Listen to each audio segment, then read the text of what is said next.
Calvary mount ഇടുക്കിയിലെ തന്നെ ഒരു കിഡിലൻ വ്യൂ പോയിൻ്റ്. 2025 എൻ്റെ ആദ്യത്തെ യാത്ര.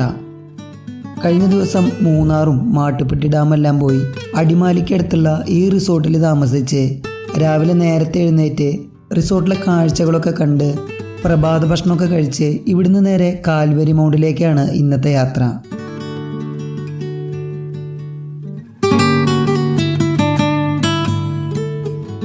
ഈ പോകുന്ന വഴിക്കാണ് ചെറുതോണി ഡാം. എന്തായാലും പോണ വഴിക്കല്ലേ, അവിടുന്ന് കയറിയിട്ടാണ് നേരെ കാൽവരി മൗണ്ട് പോകുന്നത്.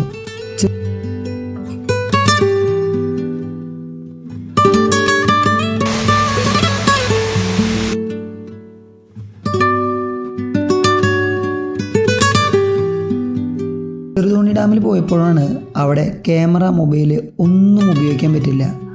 പോകുന്ന വഴിക്ക് ചെറുതോണി ഡാമിൻ്റെ വ്യൂ കിട്ടുന്നൊരു ഭാഗത്ത് നിന്നു. അവിടുന്ന് കുറച്ച് ഫോട്ടോസൊക്കെ എടുത്ത് ചായയൊക്കെ കുടിച്ച് ഉച്ചയോടുകൂടി കാൽവരി മൗണ്ടിൻ്റെ അടിവാരത്തെത്തി.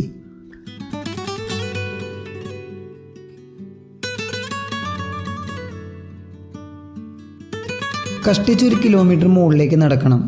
200 രൂപയ്ക്ക് ജീപ്പ് കിട്ടും. ആ ജീപ്പിൽ ഏകദേശം 9 പേരെ വരെ അവർ കയറ്റും. അങ്ങോട്ട് പോകുമ്പോൾ ജീപ്പ് എടുത്തു, തിരിച്ച് നടന്നാണ് ഇറങ്ങിയത്. മുകളിലെത്തിയ 10 രൂപയാണ് ടിക്കറ്റ് റേറ്റ്. നല്ല രീതിക്ക് വൃത്തിയിൽ നിലനിർത്തിയിട്ടുള്ള ഗാർഡൻ. ആ ഗാർഡനിലൂടെ നടന്ന കാൽവരി മൗണ്ടിൻ്റെ വ്യൂ പോയിന്റിലെത്താം.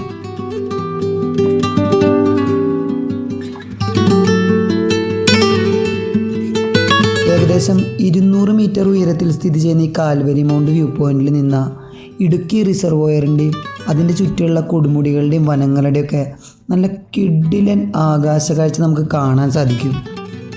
നമ്മളിവിടെ വരുന്നത് അതിരാവിലെയാണെന്നുണ്ടെങ്കിൽ നല്ല കോടമഞ്ഞിൽ പൊതിഞ്ഞ അടിപൊളി എക്സ്പീരിയൻസ് ഇവിടുന്ന് കിട്ടും. ഞാനെന്തായാലും വന്നത് നല്ല നട്ടുച്ച സമയത്തായിരുന്നു. കോടമഞ്ഞൊന്നുമില്ലെങ്കിലും നല്ല ക്ലിയർ വ്യൂ, നല്ല അടിപൊളി എക്സ്പീരിയൻസ് ആയിരുന്നു.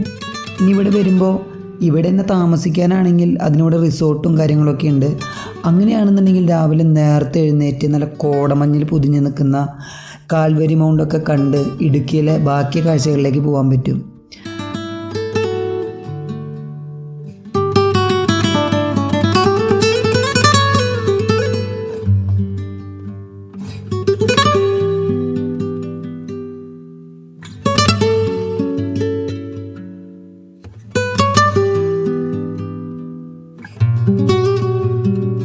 അപ്പോൾ അതാണ് കാൽവരി മൗണ്ട് നമ്മൾ വന്നൊരു ട്രാവൽ സ്റ്റോറി.